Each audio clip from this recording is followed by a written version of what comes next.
Hi, welcome back to Masala Chai media. ಇದು ನಿಮ್ಮ ವಿನಯ್. ನಾವು ಹಂಪಿಗೆ ಬಂದಿದ್ವಿ. ಹಾಗೆ ರಸ್ತೆಯಲ್ಲಿ ಹೋಗ್ಬೇಕಾದ್ರೆ ಸೇಲ್ ಮಾಡ್ತಿದ್ರು, ಏನು ಅಂತ ನೋಡೋಣ ಅಂತ ಇಂಟ್ರೆಸ್ಟಿಂಗ್ ಆಗಿತ್ತು.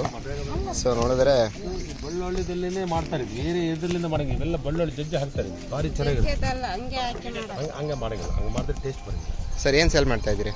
ಸರ್ ಉಪ್ಪಿನಕಾಯಿ ಸರ್, ಮಾವಿನಕಾಯಿ, ಲಿಂಬುಕಾಯಿ, ಓಕೆ, ಮತ್ತು ಟೊಮೊಟೊ ಚಟ್ನಿ, ಹುಂಚಿಕಾಯಿ, ಖಾರ ಚಟ್ನಿ ಸರ್. 100 ಗ್ರಾಮ್ 20 ರೂಪಾಯಿ. ಓಕೆ, ಅಂದರೆ ಯಾವ ಫ್ಲೇವರ್ ತೊಗೊಂಡ್ರು? ಓಕೆ,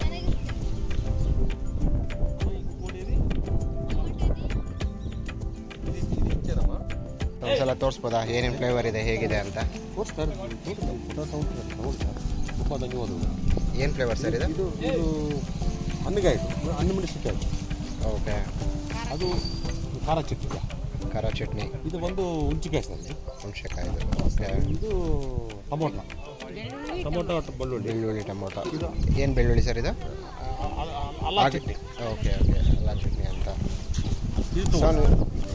ಅದು ಲೆಮನ್ ಸ್ವೀಟ್ ಇರೋದಾ ಇದು? ಓಕೆ, ಇದು ಮ್ಯಾಂಗೋ. ಸೊ ಮ್ಯಾಂಗೋ ಬಕೆಟ್ ನೋಡಿ, ಮ್ಯಾಂಗೋ ಸಗದಾಗಿದೆ. ರಾಪಿಡ್ ಸೈಕಲ್ ಮಾಡಿದೆ. ಇದು ಲೆಮನ್ ಕೊಟ್ಟು lemon. Nice, lemon. Okay sir. Sir ಎಷ್ಟು ವರ್ಷದಿಂದ ಮಾಡ್ತಿದ್ದೀರಾ ಸರ್ ಇದು? ಸರ್ ನಾನು ಈಗ ನನಗೆ 55 ಐತೆ, ನಾನು 10 ವರ್ಷ ಹುಡುಗಲಿಂದ ಮಾಡ್ತೀನಿ. ಓ ನೈಸ್. ಸೊ ಯೂಶಲಿ ನಾವು ಉಪ್ಪಿನಕಾಯಿ ಅದು ಇದೆಲ್ಲ ಅಂಗಡಿಗಳಲ್ಲಿ, ಶಾಪ್ಗಳಲ್ಲಿ ನೋಡ್ತೀವಿ. ಅಲ್ಲ ಸರ್, ಮನಿ ಪರ್ಪಸ್, ಕ್ವಾಲಿಟಿ ಸಂಬಂಧ ಇಲ್ಲ. ಅದೇನೆ, ಇದು ಹೋಮ್ ಮೇಡ್ ಕಂಪ್ಲೀಟ್ಲಿ. ಸೊ ಇದು ಮನೆಗೆ ನೀವೇ ರಸ್ತೆ ಬದಿನಲ್ಲಿ ತಲುಪಿಸಿ. ಓಕೆ, ಹೇಗಿದೆ? ಯಾವಾಗಿಂದ ತಗೋತಿದ್ದೀರಿ? ಟೇಸ್ಟ್ ಚೆನ್ನಾಗಿರತ್ತಾ? ಅಂದರೆ ಖಾರವಾಗಿರತ್ತಾ? ನೀವು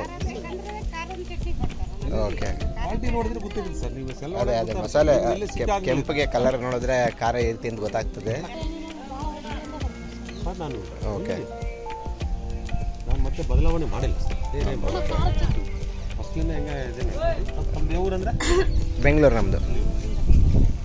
ಸೊ ನೋಡಿ, ಇವರು 2 ವೀಲರ್ನಲ್ಲೇ ಉಪ್ಪಿನಕಾಯಿ ವೆರೈಟೀಸ್ ಏನೆಲ್ಲ ನಾವು ನೋಡಿದ್ವಿ ಅದನ್ನು ಸೇಲ್ ಮಾಡ್ತಿದ್ದಾರೆ. ಉತ್ತರ ಕರ್ನಾಟಕ ಮಂದಿ ಭಾರಿ ಖಾರ ಅಂತ ಹೇಳ್ತಾರೆ, ಬಟ್ ಅವ್ರ ಮತ್ತೆ ತುಂಬಾ ಸ್ವೀಟು, ಸ್ಪೈಸಿ ಆಗಿದೆ ನೋಡಿದೆ. ಸೊ ನಾನು ಒಂದು 2 ಪ್ಯಾಕೆಟ್ ತೊಗೊತಾ ಇದ್ದೀನಿ ಈಗ. ಉತ್ತರ ಕರ್ನಾಟಕ ಸ್ಟೈಲ್ದು ಖಾರ ಚಟ್ನಿ, ಉಪ್ಪಿನಕಾಯಿ ಎಲ್ಲ ಥರದ್ದು. ಸೊ ಈ ಥರ ಯಾರೇ ಬಿಸ್ನೆಸ್ ಮನೆ ಹತ್ರ ಬಂದು ಸೇಲ್ ಮಾಡೋರು ಯಾರ ಥರ ಇದ್ದರೆ ಅದೆಲ್ಲ ಹೋಮ್ ಮೇಡು ಇರುತ್ತೆ. ಆದಷ್ಟು ಬೈ ಮಾಡಿ, ಅವ್ರಿಗೂ ಒಂದಿಷ್ಟು ಸಹಾಯ ಆಗುತ್ತೆ. ಸೊ ಸಿಗೋಣ ಮತ್ತೆ ನೆಕ್ಸ್ಟ್ ವಿಡಿಯೋದಲ್ಲಿ. Thank you, bye.